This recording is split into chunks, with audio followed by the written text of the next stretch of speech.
gagawin ko ho lahat para kay Elsie Chang.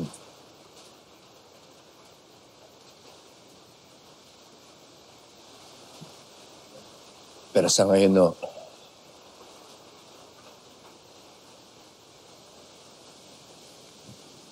kailangan ko na ho munang isipin kung paano ko mababalik sa akin ng ugdaw.